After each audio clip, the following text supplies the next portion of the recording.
ఎవరైతే ఆయన యందు భయభక్తులు కలిగి జీవిస్తున్నారు, ఎవరైతే దేవుడా నన్ను దర్శించయ్యా, దేవా నన్ను దర్శించయ్యా, దేవా నన్ను విడుదల చెయ్యయ్యా, దేవా నా బంధకాలు తెంచయ్యా, దేవా నా మీద ఉన్న చీకటి క్రియలు లయపరిచయ్యా అని ప్రేమిడ ఎవరైతే ఇంటిలో ఉండి కన్నీరు పెడుతూ ఉంటారో, ఎవరైతే మనోదుఖం చెందుతూ ఉంటారో వారి మీద ఆయన కనుదృష్టి నిలిచి ఉంటది. హల్లెలూయా. పేదలాన్ని పరిస్థితి చూసే పరిశుద్ధాత్మ మరి విజయవాడ నుంచి అనేక మంది సేవకులు ఇక్కడ నటించడానికి గల కారణం ఏంటంటే ఆయన కనుదృష్టి నీ మీద ఉంది. హల్లెలూయా, హల్లెలూయా. ఆయన కనుదృష్టి నీ మీద నిలిచి ఉంది కాబట్టి రోజున మరి అన్ని కిలోమీటర్ల మీద రావడానికి గల కారణం ఏంటంటే పరిశుద్ధాత్మ దేవుడు నేను దర్శించాలని చూసుకున్నాడు. దేవాది దేవుడు ఇజ్రాయెల్ మోషతో చెప్పేటప్పుడు అందుకే అంటాడు, ఎందుకు నీకు వచ్చానంటే ఆయన అంటాడు, ఇశ్రాయేలు చేయు మూలుగులు నేను విన్నాను, పనిలో వారు వ్యక్తి పనులు వారు పడుతున్న బాధలు నేను చూశాను, వారి కన్నీరు నేను చూసే ఉన్నాను, వారు పెడుతున్న మరణ సన్నిధికి వచ్చింది కాబట్టి వారిని విడిపించడానికి నేను దిగి వచ్చాను అంటున్నాడు. హల్లెలూయా.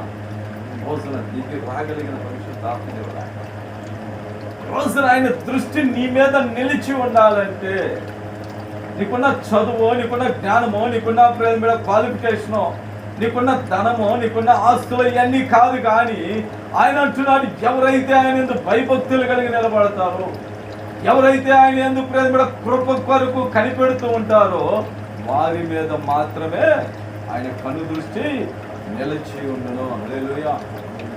కనుదృష్టి సంచారం చేస్తున్నాడు. ఎందుకు? మరణం నుంచి తప్పించగలిగిన సమర్థుడు ఆయన. హల్లెలూయా. కరువులో నిన్ను పోషించగలిగిన సమర్థుడు ఆయన.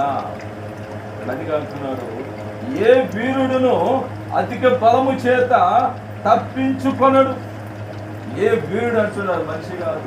వీరుడు అని చెప్పలేదు మీద అందరికి ఎవరు అర్థం. వీరుడు అంటే అందరికి ఎవరు కత్తిసాము అన్ని మీద అన్ని రంగాల్లో ప్రావీణ్యం సాధించిన వాడికి వీరుడు అంటారు.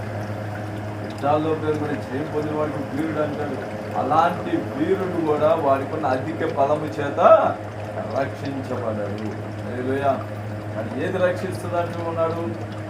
ఆయన భయము భక్తి కలిగి జీవిస్తూ ఉన్నావా? ఆయన కృప కోసం నువ్వు కనిపెడుతూ ఉన్నావా? రాజు సంపాదించలేని ప్రాణాన్ని, వీడు అధిక బలము చేత రక్షించబడలేని స్థితి నుంచి కానీ సామాన్యుడు అయినా, చదువు రాని వాడు అయినా, ఎలాంటి స్థితిలో ఉన్నా, పాత్రమైన ఎలాంటి స్థితిలో ఉన్నా దేవాన్ని ఎప్పుడైతే నీ మనసులో ఒలుగుతూ ఆయన సన్నిధి ఆయన యొక్క స్తుతిస్తూ ఉంటావో, ఆయన పాటలు పాడుతూ ఉంటావో, కన్నీటితో దేవాన్ని